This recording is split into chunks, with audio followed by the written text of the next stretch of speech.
Hey guys, welcome back. Kinda, sorta. Hope you all are doing well. Today we're going to talk about A Respectable Woman by Kate Chopin. Our instructions say, as you read, take notes on how Mrs. Baroda's feelings develop over the course of the text. So that's what we're going to look out for. I'm not actually going to read the story to you. You all can do that yourself. I'm just going to point out some things to you in some of the paragraphs. So, without further ado, A Respectable Woman.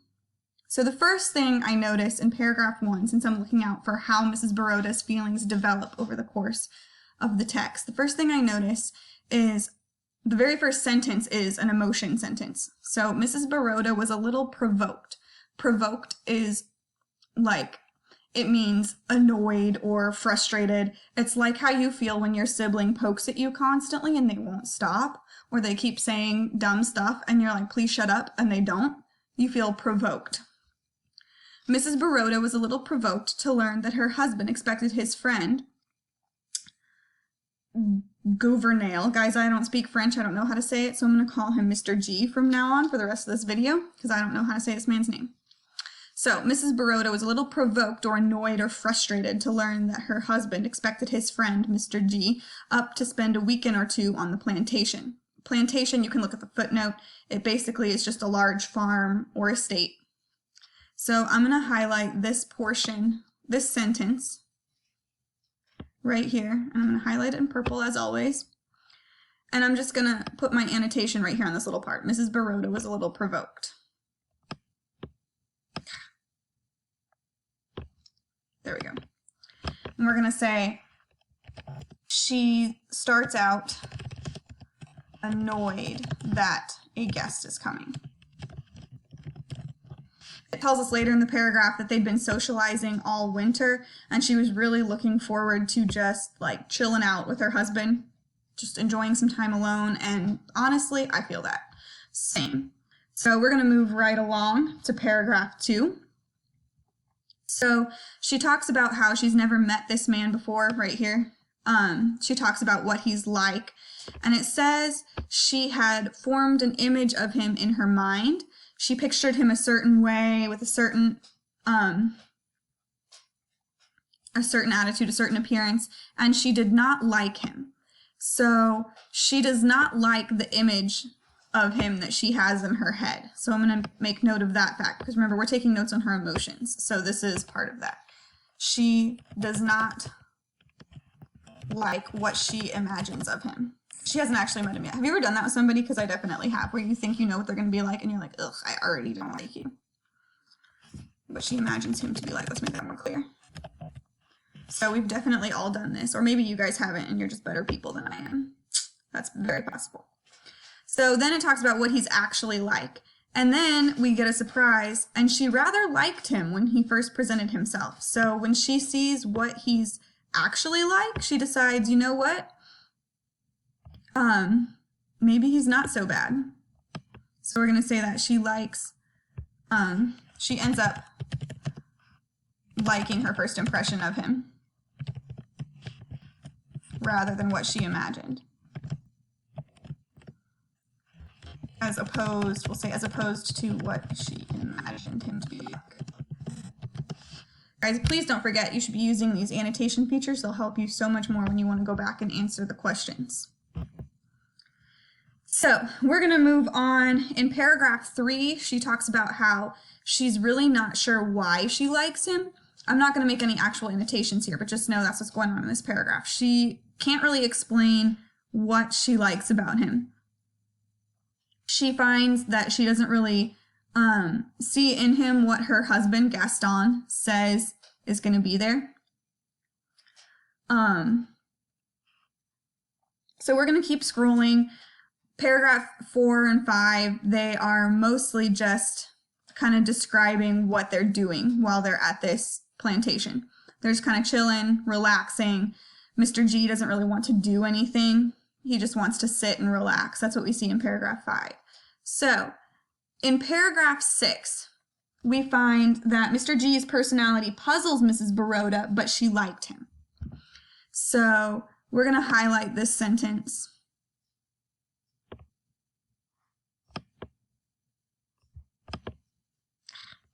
Sorry guys, I'm having technical difficulties over here. So she likes him, but she isn't sure why.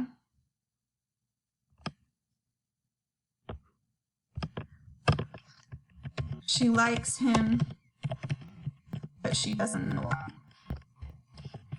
So we can already see her emotions have changed. She's already shifted from how she felt at the beginning about him.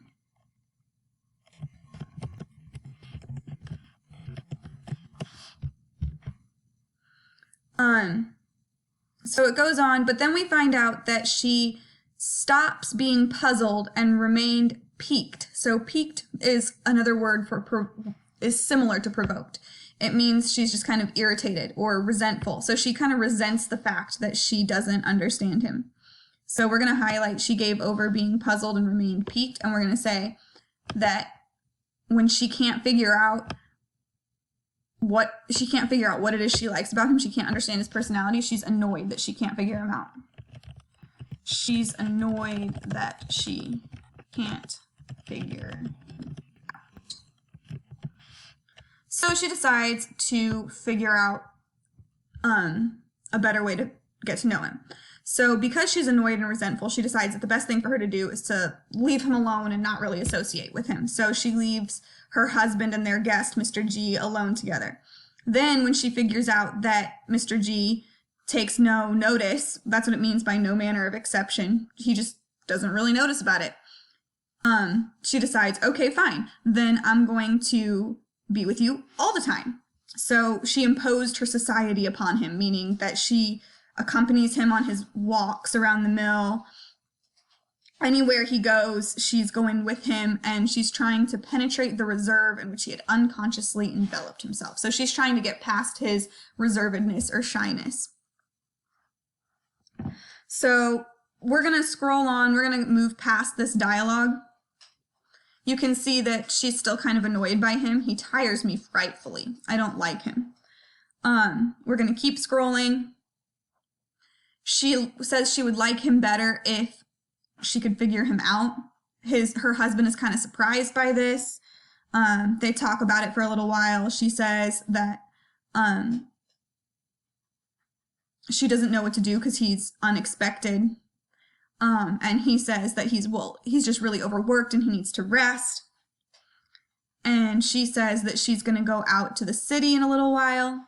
And then we get to paragraph 16, which is the next place I want to stop and make some notes. So paragraph 16 says, that night she went and sat alone upon a bench that stood beneath a live oak tree at the edge of the gravel walk. She had never known her thoughts or her intentions to be so confused. She could gather nothing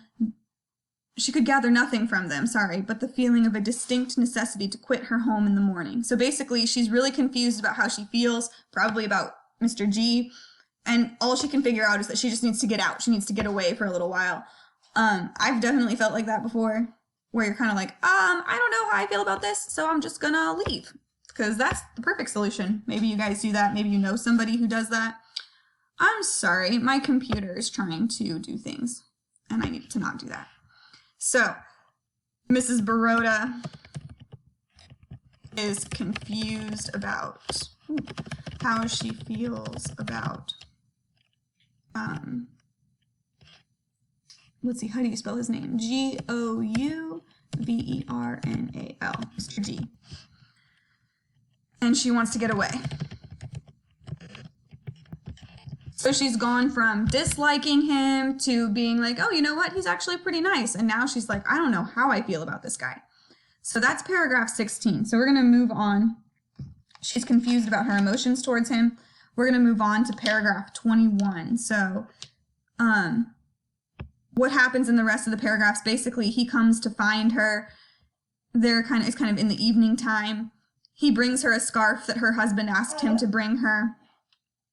He hands it to her. They talk for a few minutes. She doesn't reply to what he says to her. And then we read paragraph 21. Mr. G was in no sense a diffident man. So let's see what diffident means.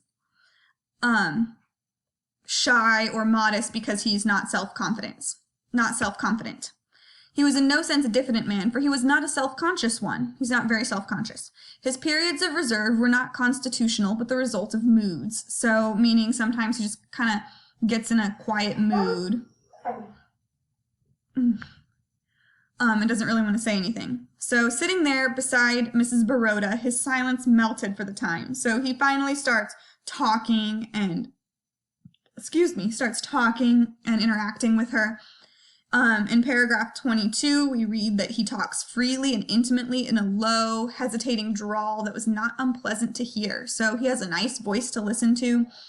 He talks about things that he and Gaston, her husband, had done when they were friends in college. So then we move on to paragraph 23, and it says, her mind only vaguely grasped what he was saying. So she's not even like really aware of what he's actually saying. He's just thinking of the pleasantness of his voice. It says, she wanted to reach out her hand in the darkness and touch him with the sensitive tips of her fingers upon the face or the lips. So she's definitely attracted to him now. So that's awkward because she's married. She suddenly finds herself physically attracted to him.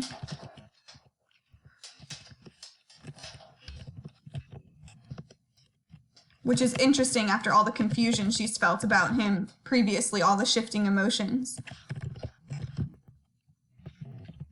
So this is a further shift in her emotions. We're just going to type Mr. G because I don't feel like typing his whole name again. Then it says she wants to draw close to him, and she didn't care what, but she has to care because she's a respectable woman. So meaning she's married and she doesn't want to mess that up. So a respectable woman. Oops. So we're going to highlight and underline right here. I missed the S. Oh, well, it's fine. Everything's fine. This is fine. Oh, there we go. She can't have these thoughts or feelings, so she feels, because she is respectable and can't cheat on her husband. And we do see later in the story that she does care about her husband and her husband's feelings. So, but then it says in paragraph 24, the stronger the impulse grew to bring herself near him, the further, in fact, did she draw away from him. So the stronger these feelings are, the further she pulls herself away from him because she does not want to, she doesn't want to act on these strange feelings that she's having, or these feelings that she thinks are strange. Now, it's open to interpretation whether you want to say she doesn't want to act on these feelings because that's genuinely how she feels, or because she's just constrained by society's expectations. That is open to your own interpretation based on the rest of the text. So she doesn't want to act on these strange feelings she's having. She probably feels a little guilty, or maybe afraid that she's having these thoughts.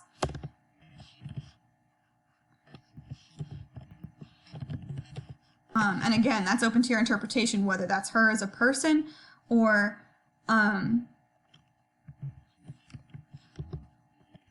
society's constraints. And I think we are going to have to make a part 2 to this video, guys, because the recorder I'm using only lets me record for 15 minutes. So we're going to stop here for now, actually, and I will join you again in part 2 to discuss the ending of this story.